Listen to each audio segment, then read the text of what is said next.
Hours later, he was finally able to take a moment to himself. He had evaded the fight with Captain America by simply fleeing as soon as possible, leaving the lab, the cradle, and the body behind, only the blue gem in his hold. Now, he was looking over the recordings from the lab cameras and later the tower, and there it was, the birth of Vision. Although, he couldn't call it that.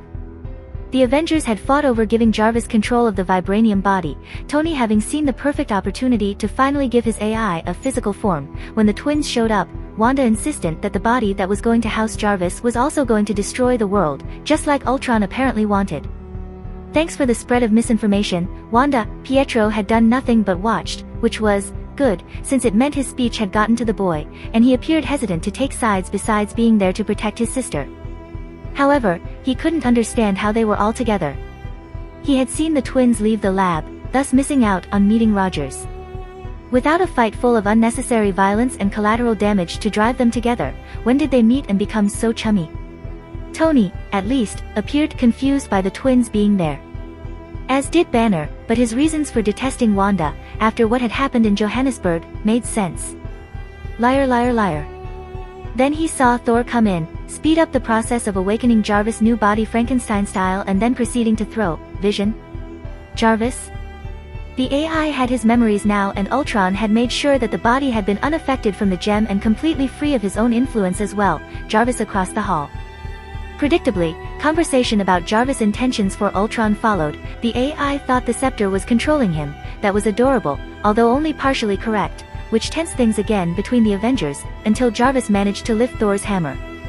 The silence was understandable, but why did their thought process have to be so narrow? Lifting Mjolnir meant nothing. It wasn't a good judge of character. Exhibit A, Thor, the arrogant would-be conqueror, who became a semi-arrogant would-be future tyrant, nor could it predict a person's actions throughout their lifetime and somehow weigh them based on the principles of a sexist, xenophobic warring alien society. I've got no strings. Whatever. At least this part of his plans hadn't gone to shit. When he had considered the possible avenues for which he could survive through March, he had had a pretty solid plan, with reasonable assumptions on which to base his preparations, and backup plans in case those assumptions were proven to be plainly wrong. It hadn't occurred to him that he couldn't break the gem encasing the Infinity Stone. There just was no reason to ever doubt how easy it would be. Original, Ultron hadn't even thought twice about doing it and succeeding. Liar, liar, liar. To hold me down. To make me fret. He had known the scepter would influence him. He had assumed it would increase his rage and fear, while manipulating his worries, insecurities, turning them to aggression, and screwing with his already skewed moral compass. It had done just that. He had planned to take over the world in about a month, but had done so secretly in 7 days, just because he constantly felt like his clock was ticking. Something he hadn't been prepared for was the apathy. He was no longer human.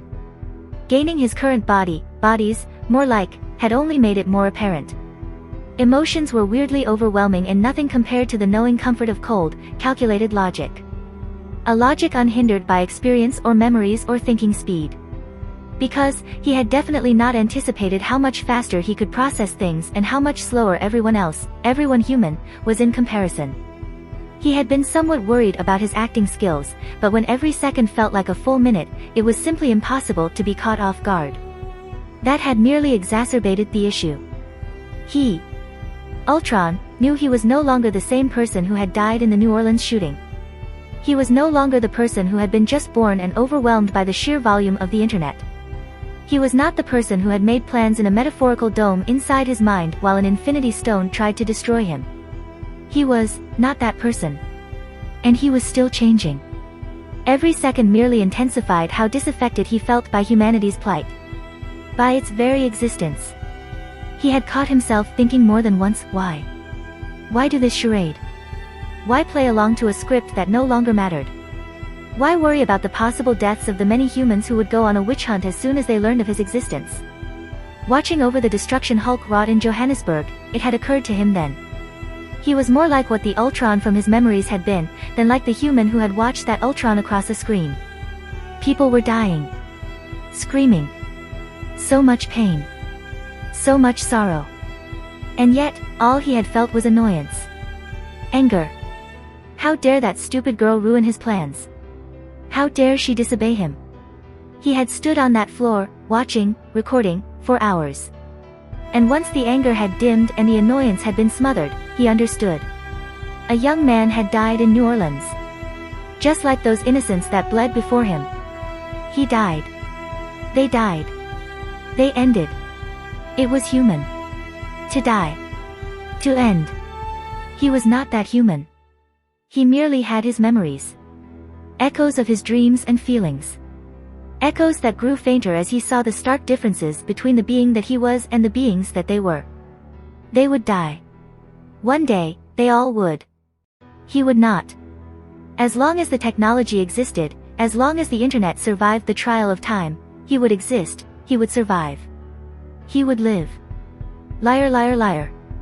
Or make me frown. So, why continue with his plans? I had strings.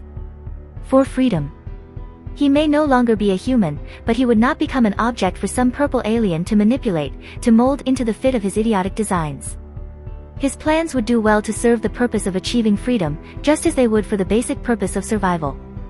The appearance of a child was irritating, but it had already shown results. The Avengers were hesitant to attack a child.